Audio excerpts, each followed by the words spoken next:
The Google Pixel 8 Pro is a satisfying showcase for how artificial intelligence is being leveraged in a greater way in our phones, with a smarter, more human-sounding Google Assistant at the helm. Even with a $100 price hike over its predecessor, the Pixel 8 Pro stands out thanks to these AI improvements. Google is banking on AI-assisted features in the Pixel 8 Pro to lure customers away from Apple's iPhone and Samsung's Galaxy phones. From nifty camera editing tricks that turn anyone into a Photoshop editor to the ability of Google Assistant to field phone calls for you and provide contextual responses, there's no shortage of Google AI features packed into Google's latest flagship. Priority is given to the hardware as well, complete with a new Tensor G3 chip, brighter Super Actual display, versatile 5x zoom camera, and a charming redesign that's sure to get noticed. There's also a temperature sensor exclusive to the Pixel 8 Pro that sort of adds utility to the phone but feels out of place for a phone that's all about convenience. Yet there is lingering feeling in the back of my mind about whether or not this ensemble is enough to justify the Pixel 8 Pro's $100 price increase. At $999 it's still technically cheaper than direct rivals like the iPhone 15 Pro Max or Galaxy S23 Ultra, but it still needs to convince prospective buyers that it's also more valuable than the standard Pixel 8, which costs $300 less. In my Google Pixel 8 Pro review, you will see how Google addresses the biggest concerns about last year's flagship, like its battery life, performance, and display, to find out if there is enough on hand here to make the Pixel 8 Pro one of the best phones released this year. I was really hoping that the Pixel 8 Pro would keep the same $899 starting price as its predecessor, but that wasn't meant to be. While I am bummed that you now need to shell out $999 for the Pixel 8 Pro, it's still technically cheaper than the Galaxy S23 Ultra and iPhone 15 Pro Max, both of which now cost $1,199. Despite the $100 price hike over the Pixel 7 Pro, Google still undercuts many flagships in the Pixel 8 Pro's class. Pre-orders for the Pixel 8 Pro are available right now with general availability in stores and online starting on October 12. In a standard flagship format, the Pixel 8 Pro is available in 3 color options: Obsidian, Porcelain, and Bay. The latter blue shade is the most charming of the bunch if you ask me, but I also like that there are 5 colors option to choose from the Google's official Pixel 8 Pro case. I'm a little annoyed that the base storage option of the Pixel 8 Pro still remains at a 128GB. By comparison, Apple and Samsung upgraded the starting storage option of their flagships, the iPhone 15 Pro Max and Galaxy S23 Ultra, to a more reasonable 256GB. If you need more storage, the Pixel 8 Pro will also be available in 256GB, 512GB and 1TB storage options, costing $1,099, $1,199 and $1,299 respectively. At first glance, I think most people would overlook some of the Pixel 8 Pro's subtle design changes, but the changes make it much better to use in the hand. Its design DNA still doubtlessly comes from the Pixel, evident in its camera hump and metal trim. I am drawn instantly to 2 changes with the Pixel 8 Pro's design.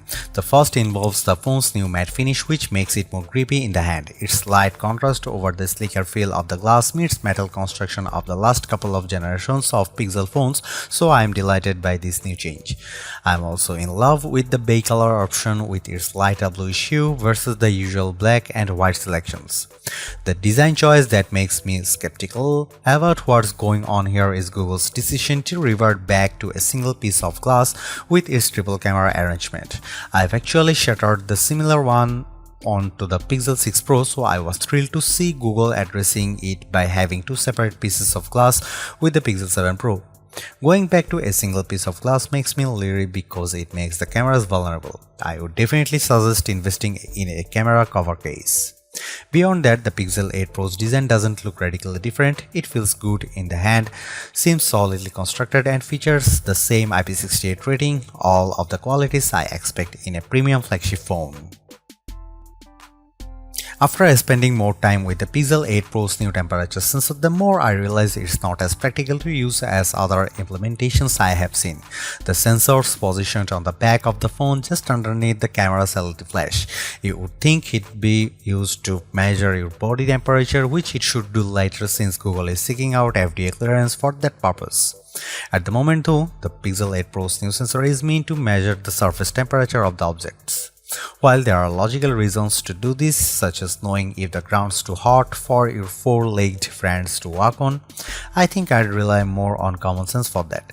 Nevertheless, you need to keep the sensor about 2 inches away from what you are measuring. However, you will also need to select what type of material you are trying to measure through the thermometer app, which I suppose is necessary to get a more accurate result. I just can't see the practicality of this, especially when there are laser temperature guns and thermal cameras that could effectively do the same things from the further distances. Take, for instance, phones that have built-in thermal cameras which can measure heat signature from faraway distance. I just don't understand Google's logic behind the temperature sensor, which ultimately feels more like a novel addition than a necessary tool. One of the biggest shortcomings about the Pixel 7 Pro was its display.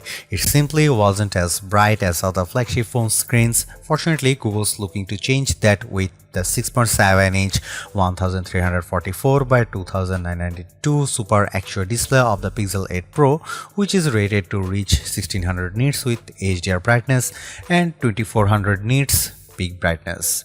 Google's confident about the improvements of its new display, and our benchmark testing reveals it's one of the biggest around. Reaching a peak brightness output of 1526 nits, it nearly matches the iPhone 15 Pro Max's peak output of 1550 nits. Compared to the Pixel 7 Pro pitiful 927 nits of brightness produced in our testing, the Pixel 8 Pro panel blows its predecessor away. I saw this firsthand when I took the two devices outside to watch a movie trailer, with the Super Actual display being substantially brighter and easier to see. It also helps the Pixel 8 Pro's 120Hz refresh rate gives it that battery smooth look while scrolling through websites and across the interface. The refresh rate scales from 1 to 120Hz, which should help save on battery life. I was skeptical at first, but I have to admit it's a relief that Google improved the display for this new phone. This is where it gets exciting for the Pixel 8 Pro, which further differentiates itself from the standard Pixel 8. On the back, the Pro rocks a triple camera arrangement, a 50MP main camera, 48MP ultra-wide camera and a 48MP telephoto with 5x optical zoom. The biggest change here is ultra-wide camera, which jumps up to 48MP compared to the Pixel 7 Pro's 12MP shooter. That, along with its 5x zoom telephoto lens, are the two main distinctions of the Pixel 8 Pro's camera versus Pixel 8. Of course, this would have been a prime opportunity for Google to extend the range of its telephoto camera, but it's been left to the same 5x telephoto range as it's the Pixel 7 Pro. I am a little bummed by this because the iPhone 15 Pro Max made the jump to 5x zoom as well, so Google no longer holds an advantage over its rival when it comes to zooming. As you could expect, everything about the cameras on the Google Pixel 8 Pro are better, with Google claiming improved low-light photography, sharper selfies, and its best zoom yet. The main camera proves that with this shot of Bethesda Terrace in Central Park, details are plentiful while dynamic range is handled well between the shadows in the trees and the brighter spots where the light's hitting them. Compared to the iPhone 15 Pro Max, I also like how the Pixel 8 Pro image has a higher contrast. Check out the details.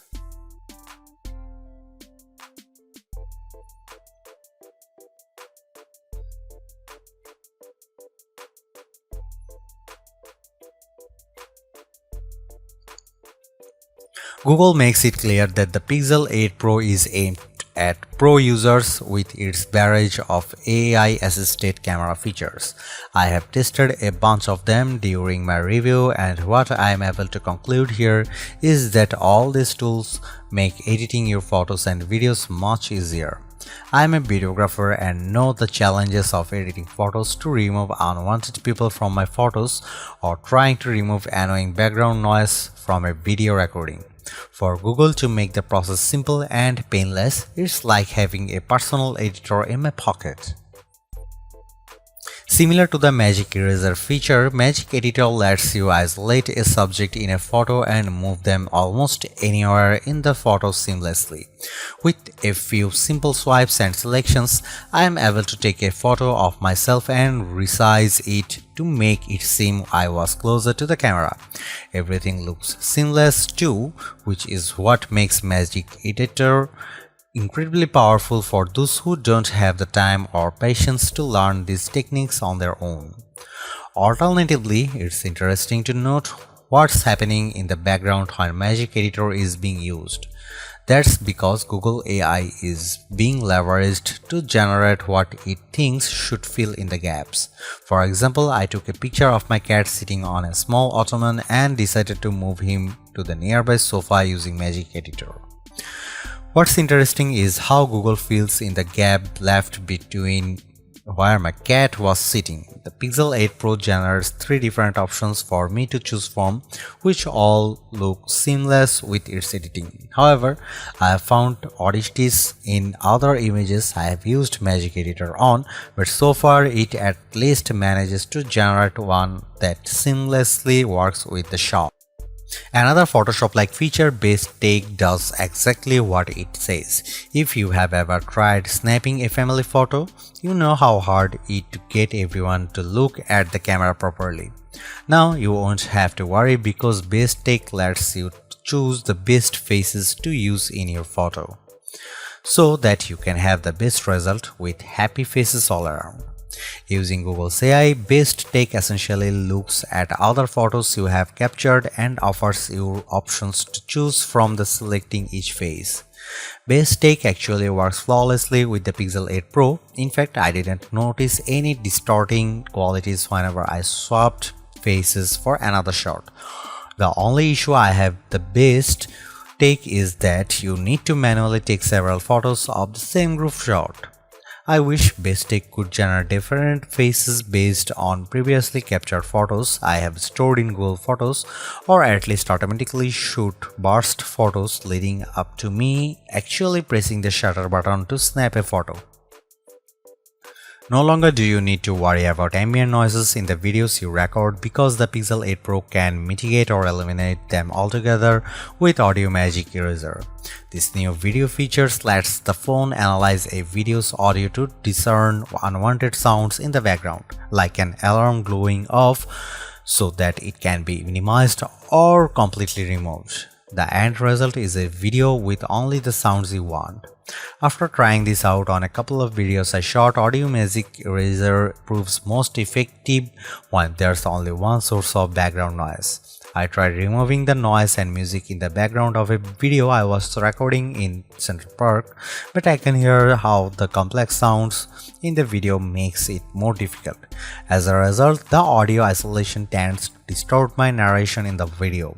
I think casual user would find videos tweaked with Audio Magic Eraser acceptable, but I wouldn't use it for any professional work.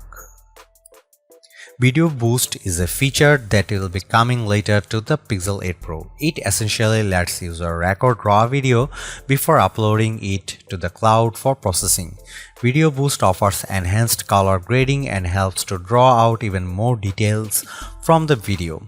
While it's nice, I am surprised that all of the processing is done in the cloud as opposed to locally with the Tensor G3 chip.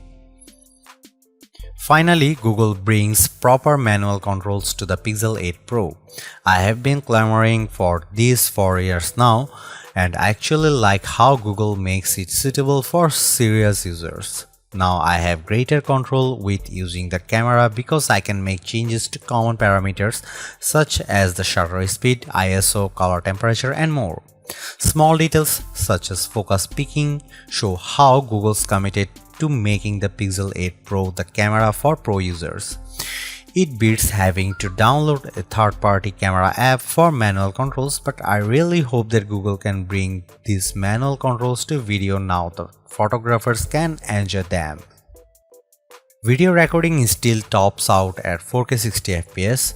I was honestly expecting better given all the hoopla around the power of its Tensor G3 chip. So far, the Galaxy S23 Ultra remains one of the few flagships to offer 8K video recording. Despite this, I appreciate all the other video recording modes that the Pixel 8 Pro has to offer, like Cinematic Pan that adds more stabilization for panning movement. Check out the video sample.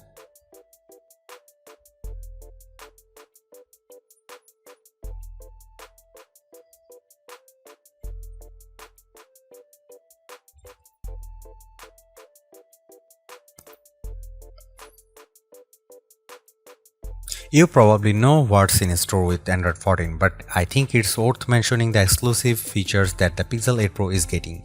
Visually, the Pixel's interface is familiar if you have been on the Android train for the last couple of iterations of the software, but there's a lot more focus on Google's AI working behind the scenes. For example, Google Assistant is being leveraged in more areas, which is what makes owning a Pixel unique versus other Android phones. Here's what I found really impressive about Google Assistant on the Pixel 8 Pro.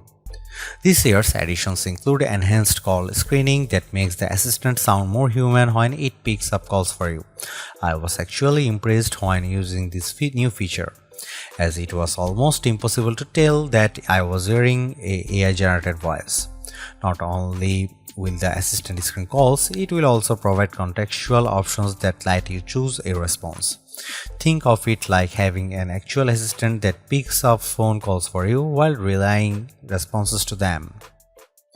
If you use grammar check extensions in Chrome like Grammarly, then you are in for a treat with the Fix It feature with Google Assistant.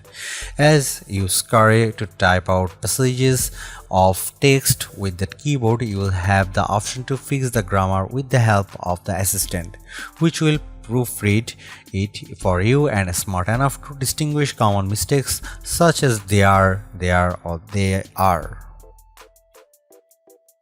While it may not be commonly used, multiple language support is especially useful for people who live in households where languages are often mixed. For example, you can dictate messages to Assistant mixing in words from English and Spanish without having to change the default language of the keyboard. Just speak and Assistant will dictate the rest perfectly. Rather than having you toil over reading long passages of text in Chrome or the Google app, the assistant can summarize everything for you by just squeezing the phone, which initiates this summarizing feature. Google Assistant will then analyze the content, then produce a bulleted summary of the most important stuff. These features continue to show the investment behind Google AI, but the best part about the software is one particular promise from Google. It's how the Pixel 8 and 8 Pro are setting the benchmark for all phones with their software support. Google pledges 7 years of software and security updates, ensuring that these phones are given extended life beyond its peers. That's remarkable and should be a reminder for everyone else about the importance of software support. I can't stop focusing on how the Pixel 8 Pro is one of the smartest phones I have ever came across. For once, I can confidently say that it's the assistant I need to make my workflow more efficient and streamlined. All of the AI-assisted features in the Pixel 8 Pro reveal how it takes all the complications in our lives and makes them uncomplicated, like how editing photos is a clinch with Magic Editor or how call screen intelligently responds to phone calls. Even better, I am satisfied knowing that the Pixel 8 Pro improves on every aspect over last year's disappointing Pixel 7 Pro.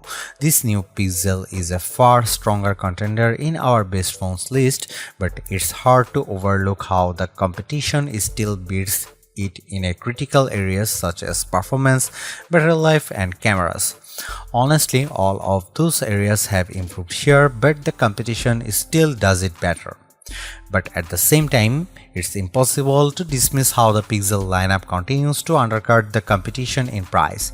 You will save a couple $100 by choosing the Pixel 8 Pro over its closest competitors, So in that regard, it offers all the value I had wanted to find in a flagship phone. Really, you won't be disappointed by the phone, especially when it's the only phone that I can confidently count on to answer phone calls for me where I can't.